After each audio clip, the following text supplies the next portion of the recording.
نحمده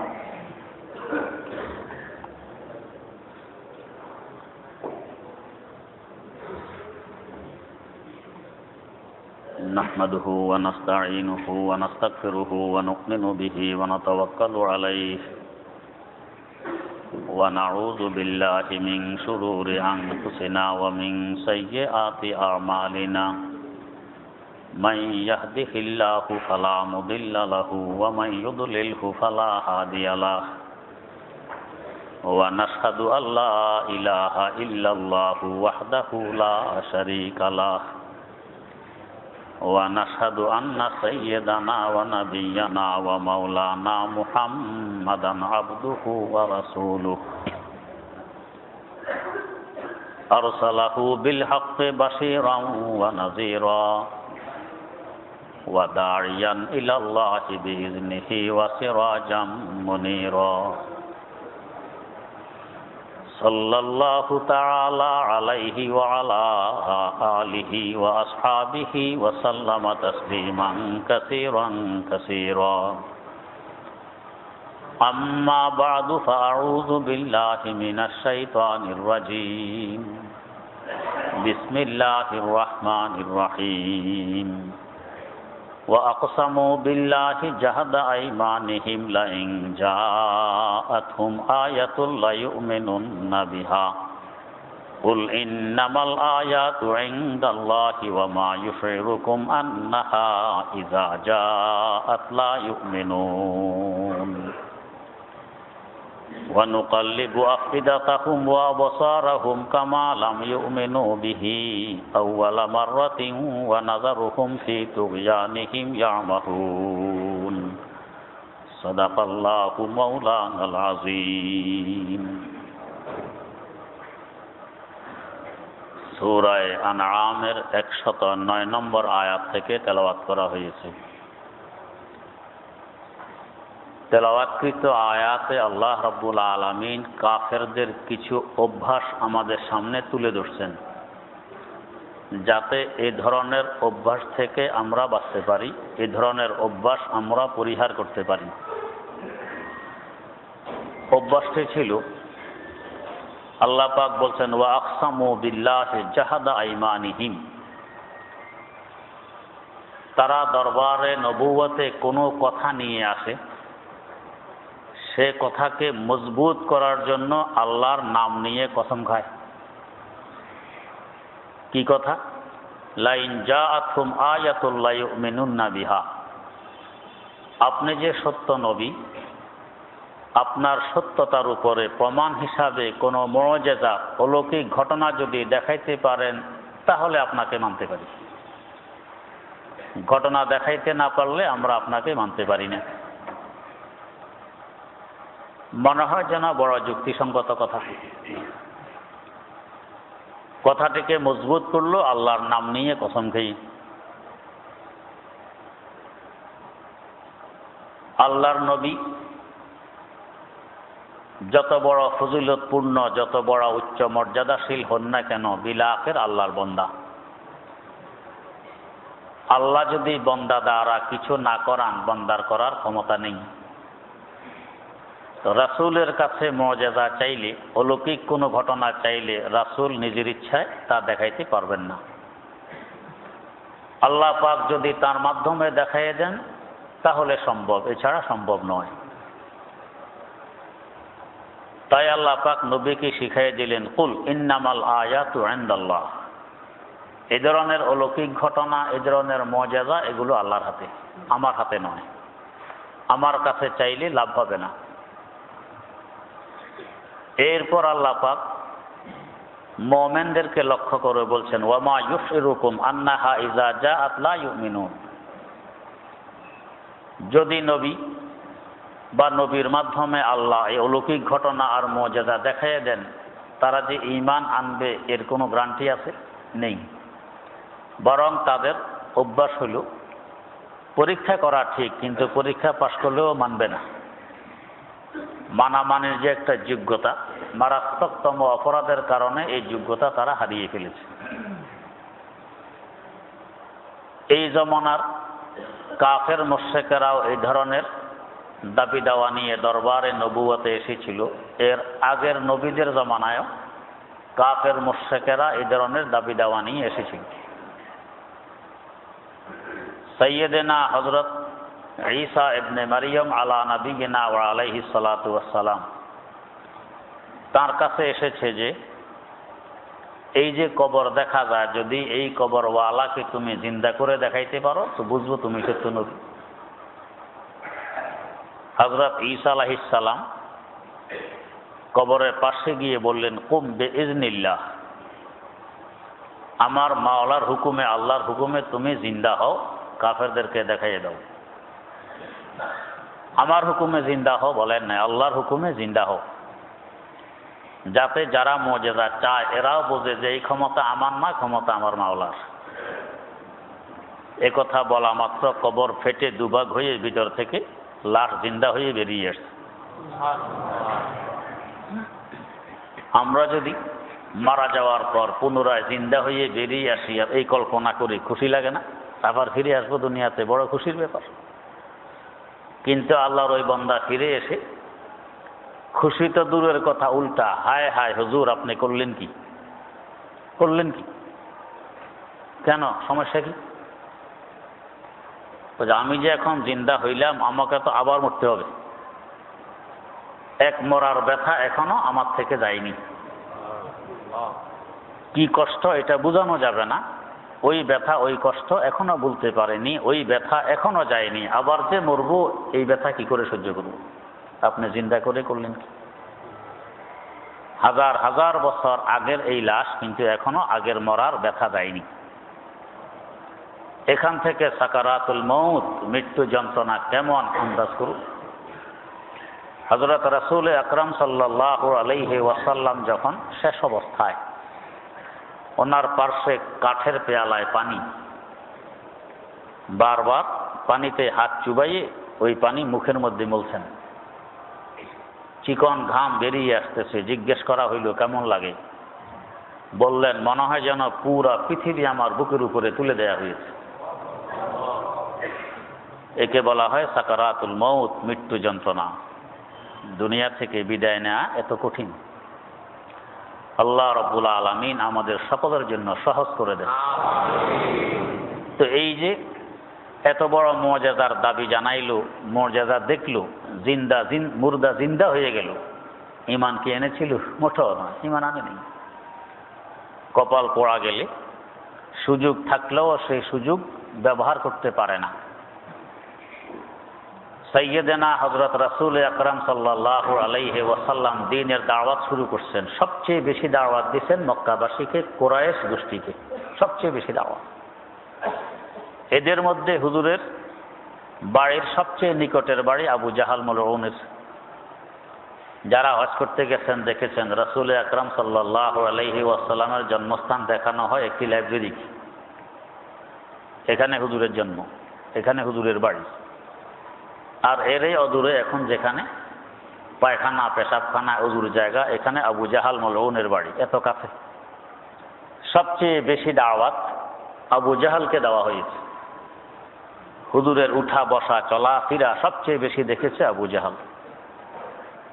অলৌকিক ঘটনা সবচেয়ে বেশি দেখেছে আবু জাহাল। এত সব কিছুর পরও কপালে ঈমান ছিল না, ভাগ্যে জোটেনি, ঈমান আনতে পারেনি।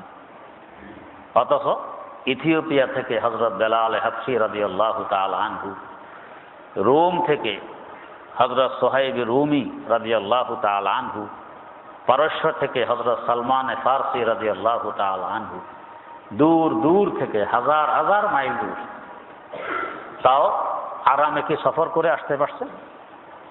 আরামে তো আসতে পারেননি। কত দুঃখ কষ্ট, কত ক্লেশ, কত ত্যাগের বিনিময়ে ওনারা সফর করে মদিনায় পৌঁছছেন। হযরত সালমান ফারসি রাদিয়াল্লাহু তাআলা আনহু 250 থেকে 300 বছর পর্যন্ত অপেক্ষা করছেন শেষ জামানার নবীর। আল্লাহ পাক মিলাই দিয়েছেন শেষ জামানার নবীকে, ঈমান আনতে পারছেন। গোলামিয়তের জিন্দেগি, দাসত্বের জিন্দেগি সহ্য করছেন। অথচ এক সময় তিনি অ্যাসিস্ট্যান্ট পোপ ছিল পুরা খ্রিস্টান বিশ্বের, যার পায়ের নিচ দিয়ে অসংখ্য গণিত ডলার আর পাউন্ড বয়ে যেত পানির স্রোতের ন্যায়। গোলামীর জিন্দেগি এখতিয়ার করলেন কেন? শেষ জমানার নবীর সাক্ষাতের লোভে। আল্লাহ পাক মিলাই দিলেন। এত কষ্ট করে এত দূর থেকে এসে ওনারা তো ঈমানের দৌলত অর্জন করতে পারলেন। আবু জাহাল আবু জাহাল আজ খাকে মক্কা ইঁচে গোলা যদি, আশ্চর্য ব্যাপার, মক্কার মাটির সৃষ্টি আবু জাহাল, কিন্তু ভাগ্যে জোটেনি, ঈমান আনতে পারেনি। অথচ এই আবু জাহাল কত রকমের পরীক্ষা করেছে। মুসনবী শরীফে আছে একবার পরীক্ষা, মুঠের ভিতরে পাথরের টুকরা কয়েকটি, 6টি পাথরের টুকরা নিয়ে দরবারে নবুয়তে উপস্থিত। এসে বলছে, ভাতিজা তুমি তো আকাশের উপরের কথা বলো আর জমিনের নিচের কথা বলো, যেগুলো আমরা দেখতে পাই না, এই জন্য বিশ্বাসও করতে পারি না। আমার মুঠের ভিতরে যে বস্তু আকাশের উপরেরও নয় জমিনের নিচেরও নয়, তোমার সামনে, শুধু মুঠের আবরণের ভিতরে। যদি বলতে পারো ওই বস্তুগুলো কি, তাহলে বুঝবো তুমি সত্য নবী, বিশ্বাস করব তুমি সত্য নবী, তোমাকে মেনে নেব। কত সুন্দর কথা। আল্লাহ হাবিব সাল্লাল্লাহু আলাইহি ওয়াসাল্লাম বললেন, চাচা আপনার মুঠের ভিতরে যেই বস্তু আছে আমি বলে দেব সেটা কি, না ওই বস্তুয়ে সাক্ষী দেবে আমি সত্য নবী কিনা? আবু জাহাল মলম বলতেছে, গোফতে বু জাহালি দু আমনাদের তো রাস, গোফতে আরে হকা ঝাঁকাদের তো রাস, গোফতে আরে হকা ঝাঁকাদের তো রাস। ও মুহাম্মদ, তোমার তো বাকশক্তি আছে, কথাবার্তা বলতে পারো, কিন্তু আমার মুঠের ভিতরে এমন বস্তু লুকিয়ে আছে যার বাকশক্তি নেই, জবান নেই, সে কথা বলতে পারে না, সে কি করে সাক্ষী দিবে তুমি সত্য নবী? আল্লাহর হাবিব সাল্লাল্লাহু আলাইহি ওয়াসাল্লাম জবাব দিলেন, গোফতে আরে হকা ঝাঁকাদের তো রাস।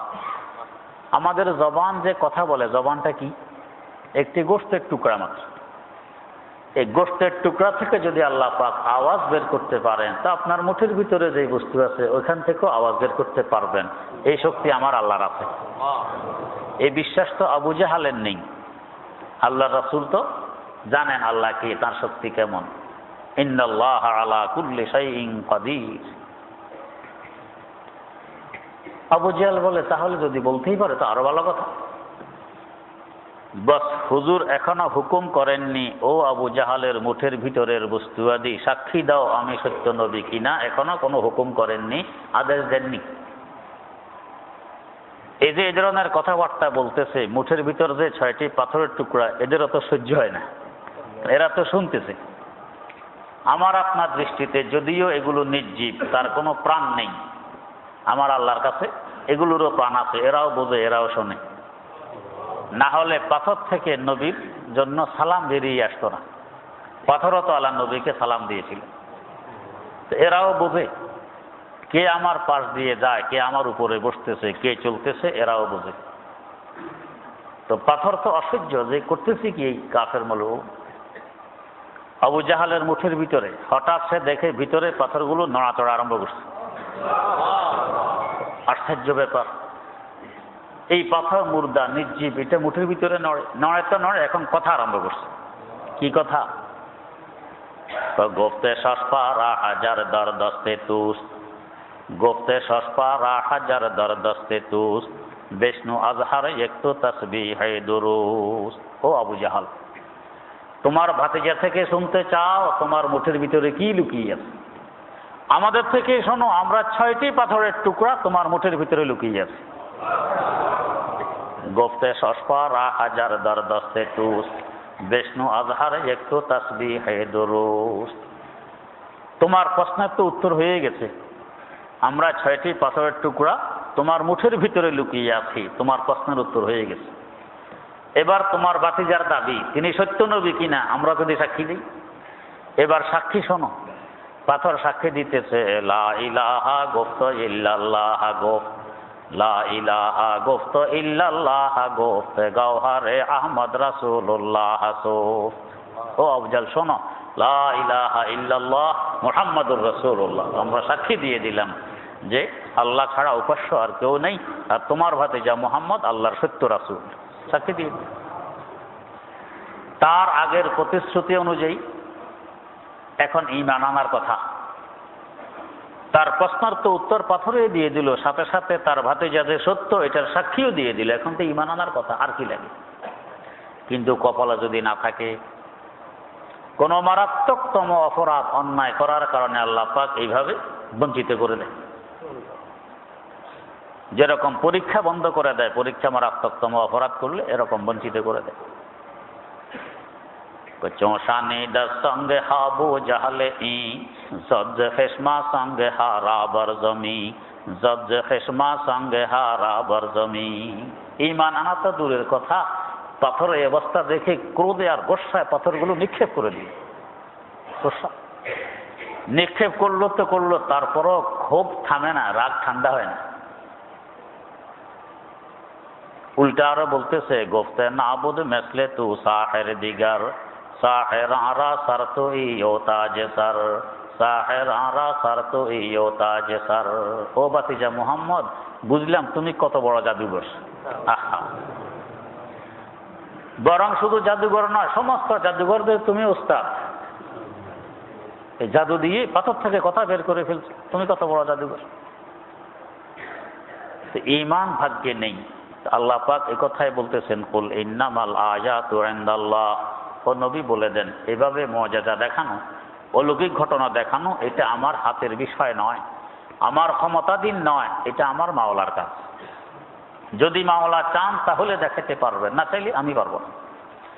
ওয়া মা ইউশিরুকুম আন্নাহা ইযা জাআত লা ইউমিনুন। ও মুসলমান, তোমাদের কি জানা আছে এদের কাছে যখন মুআজিজা আসবে, ঈমানের দ্বারা কাছে আসবে না, এরা ঈমান আনবে না। এগুলো সব হইল ধোঁকাবাজি, ধোঁকা। আরেক প্রশ্ন করছে রাসূলুল্লাহ সাল্লাল্লাহু আলাইহি ওয়াসাল্লাম মিনার ময়দানে। মিনার ময়দানে যারা গেছেন, মসজিদে খায়েফের কিবলার দিকে যে পাহাড়, মসজিদে খায়েফের কিবলার দিকে যে পাহাড়, তাকে সাবির পাহাড় বলা হয়। হুজুর এই পাহাড়ের উপরে কাফেররা কয়, এই যে চাঁদ দেখা যায় রাতের বেলায়, চাঁদ ছিল পূর্ণিমার চাঁদ, এই যে চাঁদ দেখা যায় এটা যদি দুই টুকরা করে দেখাইতে পারো তাহলে বুঝবো তুমি সত্য নবী। রাসূলুল্লাহ সাল্লাল্লাহু আলাইহি ওয়াসাল্লাম তো আল্লাহর উপর নির্ভর, আল্লাহ পাকের আদেশ প্রাপ্ত হয়ে আঙ্গুল দিয়ে ইশারা করলেন। দেখা গেল চাঁদ মধ্যখান দিয়ে একেবারে ফেটে এক টুকরা চাঁদের এক প্রান্ত, পাহাড়ের এক প্রান্তে, আরেক টুকরা আরেক প্রান্তে পড়ে গেল। শুধু ওই সময়ের জন্য ওই পাহাড়ে যারা ছিল তারা দেখেছে যে এমন নয়, অন্যান্য এলাকা যারা ছিল তারাও দেখেছে হঠাৎ যে কি ব্যাপার, এইভাবে চাঁদ দুটুকরা হয়ে দুদিকে পড়ে গেল। কারণ এরপরে আস্তে আস্তে সংবাদ ছড়িয়ে পড়ে যে সত্য নবী, ওনার মুআজিজা ছিল চাঁদ এইভাবে দ্বিখণ্ডিত হয়ে গেছে। এটা দেখার পরেও কাফেররা কি ঈমান এনেছিল? আনে নাই। এত বড় ঘটনা দেখার পরেও ঈমান আনে নাই, এটা এদের স্বভাব। ঠিক এরকম রাসূলের ওয়ারিস যারা বর্তমানে আছে, এদের কাছেও এই ধরনের ওই জমানার কাফের মুশরিকদের খালাতো ভাইয়েরা আসে, হুজুর আল্লাহ সত্য মানতে পারবো যদি এটা দেখাইতে পারেন এইভাবে। আল্লাহ ঠেকা পড়ছে তোমার এইভাবে দেখা যায় মুমিন বানানো, কোনো ঠেকা তো আল্লাহর নেই। যদি মেনে নাও, বিশ্বাস করো গায়েব থেকে, এটা তোমার ভাগ্য। আর যদি বিশ্বাস না করো, তোমার কপাল ফুটছে, আল্লাহ পাকের কি আসে যায়। হযরত শাইখ আহমদ সারহিন্দি মুজাদ্দিদ আল ফিসানি রহমতুল্লাহ আলাইহির দরবারে এক লোক দীর্ঘ 30 বছর কাটাইয়া গাঠি বাঁধছে চলে যাবে। বিদায় নিতে গিয়ে, হুজুর আসছিলাম, আপনি বড় বুজুর্গ আল্লাহর ওলি, নাম শুনে 30 বছর আপনার কাছে রইলাম, কই কোনো মুআজিজা, কোনো অলৌকিক ঘটনা, কোনো কারামত দেখলাম না, চলে যেতেছি। এরা মনে করে বুজুর্গির আল্লাহর ওলি হওয়ার মাপকাঠি হইল কারামত। কারামত আল্লাহর ওলি হওয়ার মাপকাঠি নয়। হযরত মুজাদ্দিদ আল ফিসানি রহমতুল্লাহ আলাইহি বললেন, একটু থামো। থামলো। 30 বছর আমার থেকে কোনো কারামত দেখোনি, তোমার সত্য কথা। এই 30 বছরে আমার থেকে কোনো ছোট্ট থেকে ছোট্ট সুন্নত ছুটে গেছে, এটা বলতে পারবা? না হুজুর, কোনো সুন্নত ছোটেনি, সব সুন্নতের উপরে আপনাকে আমল করতে দেখেছি। এর থেকে বড় কারামত আর কি চাও? দীর্ঘ 30 বছর যাবৎ, প্রায় 3 যুগ 2.5 যুগ কোনো সুন্নত ছোটেনি, সব সুন্নতের উপরে আমল করা, এর থেকে আর কারামত কি চাও? আহ জাযাকাল্লাহ কে চশমম বাজ কর দি, মোরা বা জানে যা हमरा से कर दी, মোরা বা জানে যা हमरा से कर दी। হুজুর এই মুহূর্তে আপনি আমার অন্তরে চক্ষু খুলে দিয়েছেন, এখন বুঝতে পেরেছি আপনি কত বড় আল্লাহর ওলি। আমি এই দরবার আর ত্যাগ করলাম না, রয়ে গেলাম। তো দেখো শরীয়তের পাবন্দি করে কিনা, সুন্নতের উপরে পাবন্দি করে কিনা, এটাই বুজুর্গ আল্লাহর ওলি। মুজিজা আর কারামত এটা দেখানোর জন্য ঈমানও শর্ত নয়। ঈমান ছাড়া বেঈমানেরাও এরকম অলৌকিক ঘটনা দেখাইতে পারে। হযরত আব্দুল কুদ্দুস গঙ্গোহী রহমতুল্লাহ আলাইহি, চিশতিয়া তরিকার বড় বড় তিনজন বুজুর্গ এক জায়গায় আরাম করতেছেন। এদেরকে আরকানে সালাসা বলা হয়, চিশতিয়া তরিকার তিনটি স্তম্ভ। সর্বপ্রথম ছিলেন হযরত আব্দুল কুদ্দুস গঙ্গোহী রহমতুল্লাহ আলাইহি, আজ থেকে প্রায় 500 বছর আগে। এরপরে ওনারে নাতি খাজা আবু সাঈদ গঙ্গোহী রহমতুল্লাহ আলাইহি, আর ওনাদের 400 বছর পর ইমামে রব্বানি আবু হানিফা সানি হযরত মাওলানা রশিদ আহমদ গঙ্গোহী রহমতুল্লাহ আলাইহি। এই তিনজন এক জায়গায়। আব্দুল কুদ্দুস গঙ্গোহী রহমতুল্লাহ আলাইহি কোথাও যেতেছেন, সাথে অনেক মুরিদ। দেখে যে এক জায়গায় খুব ভিড়, খুব হুজুম। ভাই এখানে কি? হুজুর এখানে এক হিন্দু যোগী মাটির নিচে ডুব দেয়, এখান দিয়ে ডুব দিয়ে ওইখান দিয়ে ওঠে। যেভাবে মানুষ পানিতে ডুব দেয়, এক জায়গা দিয়ে ডুব দিয়ে আরেক জায়গা দিয়ে ভেসে ওঠে, সে এরকম মাটির নিচে ডুব দেয়, আস্তে মাটির নিচে চলে যায়, আরেকখান দিয়ে ওঠে কেঁচোর মতো। এইভাবে মানুষ তারে তামাশা দেখতেছে। ফের চলো হাম ভি দেখতে হ্যাঁ, চলো আমরাও দেখি। আব্দুল কুদ্দুস গঙ্গোহী রহমতুল্লাহ আলাইহি সেখানে গেলেন। যোগী ওনার সামনেই ডুব দিল মাটিতে। তো যেখান দিয়ে ডুব দিছে উনি ওখানে পা রেখে দাঁড়াইছেন। এই যে ডুব দিল আজও গেল, ফেলে গেল, আজ পর্যন্ত আর বেশি উঠতে পারেনি, শেষ। এদের কারামত হলে এরকম আধুরা, দেখাইতে পারে, ঈমান লাগে না। আর ঈমানদার আল্লাহর ওলিদের কারামত হয় মজবুত, অন্য কেউ চাইলে এটা বাধা দিতে পারবে না। কিন্তু বেঈমানদের কারামত চাইলে আল্লাহ বাধা দেয়, এবং ওরাও ওদের এই কারামতের উপরে অটল থাকতে পারে না, আল্লাহর ওলিরা পারে। হযরত গঙ্গোহী রহমতুল্লাহ আলাইহি অসুস্থ, চিকিৎসা কাজ হয় না, অসুস্থ। তো আশপাশের লোকেরা বলতেছে, হুজুর অমুক হিন্দু আছে, সে তাওয়াজ্জু দিয়ে ধ্যান করে মানুষের রোগ বালা করে, তাকে একটু নিয়ে আসি। হুজুর কয় না ভাই, কুফরি কালাম টালাম কিছু করতে পারে, দরকার নাই, মারা গেলে মারা যাব, কুফরি কালাম দিয়ে আমি সুস্থতা লাভ করবো, এটা হবে না। ওকে আনার অনুমতি দেননি। কিন্তু রোগ বাড়তে বাড়তে বাড়তে বাড়তে এক সময় হুজুর বেহুশ হয়ে গেছেন। আশেপাশের লোকেরা কয়, এখন তো হুজুর বেহুশ, কি করা যায়? তো চলো এখন নিয়ে আসি। এখন তো হুজুর বাধা দিতে পারবেন না। ওই হিন্দুকে নিয়ে আসছে। সে পাশে এসে বসে তাওয়াজ্জু দেওয়া শুরু, ধ্যান করতেছে। কিছুক্ষণ পর হুজুর নড়াচড়া দিয়ে একবার উঠে বসে গেছেন। ভালো হয়ে দেখেন যে ওই হিন্দু লোক যার কথা আগে বলা হয়েছিল সে। হুজুর তাকে জিজ্ঞেস করতেছেন, ভাই তুমি এই বিদ্যা কি করে অর্জন করলা, যে ধ্যান করে তাওয়াজ্জু দিয়ে মানুষের রোগ ভালো করে দাও, ওষুধ সেবন করা ব্যতীত রোগ ভালো হয়, এই বিদ্যা অর্জন হলো কি করে? কয় হুজুর মাত্র একটি কাজের বিনিময়ে। কি কাজ? তো আমি সব সময় আমার নফসের বিরোধিতা করি। আমার মন আমার খায়ের যা চায় আমি তার উল্টা চলি। মন বলে এই গুনাহ করো, আমি উল্টাটা করি। মন বলে এইটা করো, আমি উল্টাটা করি। মনের কথা কখনো শুনি না। এই মনের উল্টা করার কারণে এই বিদ্যা অর্জন হয়ে গেছে। এখন আমি তাওয়াজ্জু দিয়ে ধ্যান করে রোগ ভালো করে ফেলি। হযরত জিজ্ঞেস করলেন, ভাই ঈমান আনতে মন চায়? পড়ছে বিপদে। না হুজুর চায় না। তো তাহলে মনের বিরুদ্ধে কাজ করো, এটা করা লাগবে না? জি হুজুর পড়ে নিলাম লা ইলাহা ইল্লাল্লাহু মুহাম্মাদুর রাসূলুল্লাহ, মুমিন হয়ে গেছে। আল্লাহর ওলিদের সোহবত আর সংসর্গে আসলে মানুষের এইভাবেই পরিবর্তন ঘটে। এখন সে মুমিন হয়ে গেছে এই অল্প সোহবতের বরকতে।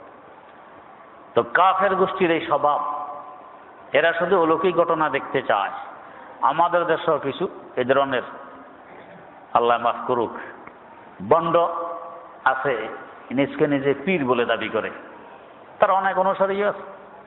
শুধু মুজিজার প্রচার প্রসার, আমাদের হুজুরের এই মুজিজা, হুজুরের এই মুজিজা। ও কার চলে আসছে, খুব জ্যাম রাস্তার মধ্যে, রাস্তার কিনারা দিয়ে কার আসছে, কারের 2 চাকা রাস্তায়, 2 চাকা বাতাসে ভেসে ভেসে আসতেছে। তাদের এক বইতে লেখা আছে দেখবেন, 2 চাকা বাতাসে ভাসে আর 2 চাকা মাটিতে। তো 4 চাকায় বাসত, 4 চাকায় বাসত। যে 2 চাকা বাসাইতে পারে 4 চাকা বাসতে অসুবিধা। যখন জ্যামে পড়ছে তো কিনারা দিয়ে ভেসে আসা দরকার, কি উপর দিয়ে ভেসে আসতো। এই ধরনের এই কারামত বয়ান করে করে মানুষকে ভিড়ায় পীরের দিকে। এগুলো বুজুর্গের আলামত নয়, বুজুর্গের চিহ্ন নয়। বুজুর্গের আলামত সুন্নতের পাবন্দি করে কিনা, সুন্নত অনুযায়ী জীবন পরিচালনা করে কিনা, এটা হলো বুজুর্গের আলামত। এ কথা কোরআন ও হাদিসে কোথাও নেই যে কারামত দেখাইতে পারলেই সে নাজাত পাবে, কারামত প্রকাশ পাইলেই সে আল্লাহর ওলি হবে, কোথাও নেই। বরং এই কথা তো আছে, সুন্নতের উপর পাবন্দি করলে আল্লাহ রাসূল বলতেছেন, মান আহাব্বা সুন্নতি ফাকাদ আহাব্বানি ওয়া মান আহাব্বানি কানা মাই ফিল জান্নাহ। যে আমার সুন্নতকে ভালোবেসে আমল করবে সে যেন আমাকে ভালোবাসলো, আর যে আমাকে ভালোবাসলো সে আমার সাথেই বেহেশতে থাকবে। তো সুন্নতের বেলায় তো হাদিস শরীফে গ্যারান্টি দেয়া আছে, সুন্নতের উপরে আমল করলে সে বেহেশতে থাকবে। তাও কোথায়? আমার সাথে। কারামত দেখাইলে বেহেশতে যাবে, এটা কোথাও নেই। অতএব এটা বুজুর্গের আলামত নয়, বুজুর্গের দলিল নয়। যদি আল্লাহ পাক কারোর মাধ্যমে প্রকাশ করে দেন ভিন্ন কথা, না করলে কোনো সমস্যা। বর্তমান যুগে সাধারণত আহলে হক যারা আছে এরা কারামত প্রকাশ করেন না। এক যুগ ছিল করলে সমস্যা হইতো না, এখন করলে সমস্যা হয়। যেমন আমাদের চিশতিয়া তরিকার যিনি আমাদের মুরব্বীদের মুরব্বী সৈয়দ তায়েফা হযরত হাজী ইমদাদুল্লাহ মুহাজির মক্কি রাহিমাহুল্লাহ, আমাদের আকাবেরে দেওবন্দ সকলের মুরব্বী তিনি। আল্লাহ, তিনি যে খানকায় থাকতেন, খানকায় 3 জন বুজুর্গ থাকতেন একসাথে। একজন হযরত জামিন শহীদ রহমতুল্লাহ আলাইহি, শামিলের যুদ্ধে তিনি শহীদ হয়ে গেছিলেন ইংরেজদের বিরুদ্ধে। আর একজন হযরত মুহাম্মদ থানবী রহমতুল্লাহ আলাইহি, আর একজন হাজী ইমদাদুল্লাহ মুহাজির মক্কি রহমতুল্লাহ আলাইহি, 3 জন এক খানকায় থাকতেন। হাজী জামিন শহীদ রহমতুল্লাহ আলাইহি ওনার কবর মকবরায়ে ইশকে বাজাঁ, হযরত থানবী রহমতুল্লাহ আলাইহি এর কবর যে কবরস্থানে, ওনার কবরও সেই কবরস্থানে। হযরত থানবীর জীবদ্দশায় একদিন এক লোক আসছে খানকায়, এসে জিজ্ঞেস করতেছে, ভাই ওই কবরটি কার? লোক অচেনা লোক, তাকে কেউ চিনে না, দূর থেকে আসছে। ওই কবরটি কার? ভাই কি জন্য? কারণ কবরে থানবী রহমতুল্লাহ আলাইহির ওই কবরস্থানে কারো নামটাম লেখাটা এখানে। কি জন্য? আমি এসে যখন দেখলাম এখানে কবর, তো কবরের পাশে ফাতিহা পড়া, দোয়া দুরুদ করা এটা সুন্নত, এই হিসাবে আমি পাশে দাঁড়ায় ফাতিহা পড়তেছিলাম। এর মধ্যে দেখতেছি কবরওয়ালা খিলখিল করে হাসতেছে আর বলতেছে, মিয়া ফাতিহা পড়তে হয় মুর্দাদের কাছে, আমি তো জিন্দা, আমার কাছে আসছো ফাতিহা পড়তে, যাও মুর্দা কে আছে ওইখানে ফাতিহা পড়ো। এই কবরওয়ালাকে আমার কাছে এই কথা বললো আর হাসতেছে খিলখিল করে, আর বলে মুর্দার কাছে যাও ফাতিহা পড়তে, আমি তো জিন্দা। কারণ উনি তো শাহাদাত বরণ করছেন, ইংরেজদের বিরুদ্ধে যুদ্ধ করে শহীদ হয়ে গেছেন। আল্লাহ পাক বলতেছেন, ওয়ালা তাকুলু লিমান ইউকতালু ফি সাবিলিল্লাহি আমওয়াত। আমার রাস্তায় গিয়ে যুদ্ধ করে যারা মারা যায় তাদেরকে কখনো মুর্দা বলবে না। তারা কি? বাল হুম আহইয়াউন ওয়ালাকিন লা তাশউরুন। এরা জিন্দা, তবে তোমরা বোঝো না এরা জিন্দা। তো উনি বলতেছেন, আমি তো জিন্দা, আমার কাছে আসছো ফাতিহা পড়তে। দেখে যে এই লোক যে কবর দেখালো এটাই হাজী জামিন শহীদ রহমতুল্লাহ আলাইহির কবর। তো বোঝা গেল উনিও আল্লাহর ওলি ছিলেন এবং ওনার শাহাদত মকবুল। আর এই লোক যে আসছে এও আল্লাহর আরেকজন ওলি, না হয় এটা সে দেখে কিভাবে? তো ওই খানকার হাজী ইমদাদুল্লাহ মুহাজির মক্কি রহমতুল্লাহ আলাইহি একদিন মেহমান আসছে তাঁর ঘরে। ঘরে গিয়ে দেখে মেহমানদারি করার মতো কিছু নেই, আটা নেই, কি খাওয়াবে? তো স্ত্রীকে বললেন, যে পাত্রে আটা রাখা হয় ওই পাত্রটা একটু ঝাড়ো, দেখো কিছু বাইর হয় কিনা। এইভাবে পাত্র ঝাড়ার ঘটনা আমাদের আরো বুজুর্গদেরও আছে। বানিয়ে তাবলীগ আল্লামা ইলিয়াস রহমতুল্লাহ আলাইহি, ফাঁকা আর ফাঁকা, উপবাস, ঘরে খাবার নেই। ওনারে ছেলে দ্বিতীয় হজরত মাওলানা ইউসুফ রহমতুল্লাহ আলাইহি ঘরে গিয়ে যে বাক্সে আটা রাখা হইতো বাক্স এটা ছাড়ছেন। ঝাড়ার পরে কিছু আটা বেরিয়ে আসছে। 2টির মতো রুটি হয়েছে। হযরত মাওলানা ইলিয়াস রহমতুল্লাহ আলাইহি ঘরে এসে শুনলেন যে ক্ষুধার তাড়নায় অভাবে ওনার ছেলে এই কাজ করছে, এই আটা রাখার পাত্র ঝেড়ে আটা বের করছে, 2টি রুটি হয়েছে। হযরত মাওলানা ইলিয়াস রহমতুল্লাহ আলাইহি ব্যথিত হলেন আর বললেন, ইনশাআল্লাহ এই ঘরে আর কোনোদিন অভাব আসবে না। এরপর থেকে যে বন্ধ হইল আজ পর্যন্ত চলতেছে, বেহিসাব রিজিক আসতেছে, আর বন্ধ নেই। বরং এই ঘরের বরকতে এক এক মার্কাজে, আমি রায়বেন্ডের মার্কাজে গেছি, তখন গিয়ে মানুষ আর মানুষ, বিশাল মার্কাজ। শুনলাম এই মার্কাজে তাবলিগি ভাইয়েরা যে আসা যাওয়া করেন, একাদ রাত এখানে থাকেন, 1 দিন 2 দিন 3 দিন থাকেন, গড়ে দৈনিক 40,000 মানুষ এখানে থাকে। এবং এই 40,000 মানুষের নাস্তা খাবারে 3 বেলা সব ফ্রি চলে। পয়সা করে লাগে। 40,000 মানুষ যদি 3 বেলা খায়, তার মানে 1,20,000 মানুষ। 1,20,000 মানুষকে এক বেলা দাওয়াত দিয়ে খাওয়ান কত টাকা লাগে? কত ঝগড়া ফাসাদ হয়, কত মানুষের ক্লান্তি আসবে, কত মানুষের নামাজ যাবে। ওইখানে কারো নামাজও যাওয়া নেই, ঝগড়া ফাসাদও নাই, কারো ক্লান্তিও নাই। চলতেছে তা 1 দিনের জন্য তো নয়, সব সময় চলতেছে। গড়ে 40,000, এখন কত হাজার বাড়ছে আল্লাহ জানে। তো ওই ঘরে এক সময় তো ফাঁকা চলতেছে, ভুকা চলতেছে, খাবারের ব্যবস্থা নেই, কিন্তু ওই ঘরের বরকতে এখন লক্ষ লক্ষ মানুষ ফিরে খেতেছে। তো হাজি এমদাদুল্লাহ মুহাজির মক্কি রহমতুল্লাহ আলাইহির ঘরে মেহমান আসছে, কিন্তু খাবার নেই। স্ত্রীকে বললেন, আটার পাত্র ঝাড়ো, কিছু বের হয় কিনা। ঝাড়ার পরে এই পরিমাণ বের হয়েছে, 1টি রুটি হবে, 1টি রুটি। উনি বললেন, এটার কাই বানাও, খামির, এটার কাই বানানো হইল। এরপর উনি ওনার মাথার উপরের এই রুমাল দিয়ে ওই কাইয়ের টুকরা, 1টি রুটি হবে, এটা ঢেকে দিলেন। ঢেকে দিয়ে স্ত্রীকে বললেন যে রুমালের নিচে আর তাকাবে না, রুমাল উঠাবে না, ভিতর থেকে কাই বের করে করে রুটি বানাইতে থাকো। বাস এই রুমালের ভিতর থেকে স্ত্রী হাত দেয়, কাই বের করে রুটি বানায়। বানাইতে বানাইতে যত মেহমান আসছে, সব মেহমানের ব্যবস্থা হয়ে গেছে। মেহমানদারির পরে হযরত হাজী সাহেব এসে রুমাল তুলে ফেললেন। তুলে দেখলেন যে যে পরিমাণ আটার কাই আগে ছিল, এখনো সেই পরিমাণেই আছে। মধ্যখালে মেহমানদের সব খাবার মেহমানদারি হয়ে গেছে। বুজুর্গান দিন বলেন, যদি হাজী সাহেবের রুমাল না তুলতেন, কিয়ামত পর্যন্ত এখান থেকে কাই বের করে রুটি বানানো যেত, শেষ হইত না। এই ঘটনা যখন ছড়িয়ে পড়ছে, তখন হাজি জামিন শহীদ রহমতুল্লাহ আলাইহি হাজী সাহেবকে ডাক দিলেন। একই খানকায় থাকেন। ডাক দিয়ে বলতেছেন, হাজী সাহেব, आपके ये रुमाल होते हुए दुनिया में कहत साली क्यों? আপনার এই বরকতে রুমাল থাকতে দুনিয়া অভাব কেন? হাজী সাহেব বুঝছেন যে হুজুর রাগ হয়ে গেছেন, কারামত কেন এটা প্রকাশ করলাম, হুজুর রাগ হয়ে গেছেন। সাথে সাথে কানে ধরলেন, হযরত मैं कान पकड़ के वादा करता हूँ आइंदा कभी ऐसा नहीं करूँगा। হুজুর আমি কানে ধরে ওয়াদা করতেছি, ভবিষ্যতে কখনো এমন কারামত দেখাবো না। তা আমাদের বুজুর্গরা কারামত দেখান না, মানুষ বিভ্রান্তিতে পড়ে, পূজাপাঠ শুরু করে দেয়, মাজার পূজা, জিন্দা থাকতে পূজা শুরু করে, এই জন্য কারামত দেখান না। তার অর্থ এই নয় যে উনি বুজুর্গ নন। বুজুর্গ কিনা দেখতে হবে সুন্নতের পাবন্দি আছে কিনা, সুন্নতের উপরে চলে কিনা, সুন্নতের উপরে আমল আছে কিনা। যদি দেখা যায় সুন্নতের উপরে আমল আছে, তাহলে ইনি আল্লাহর ওলি, তিনি বুজুর্গ। এটা সবচেয়ে বড় কারামত। তো এই ধরনের কারামত আগের কাফের মুশরিকরাও চাইতো নবীদের কাছে, ওদের খালাতো ভাইয়েরা এখনো চায় আলেম ওলামার কাছে।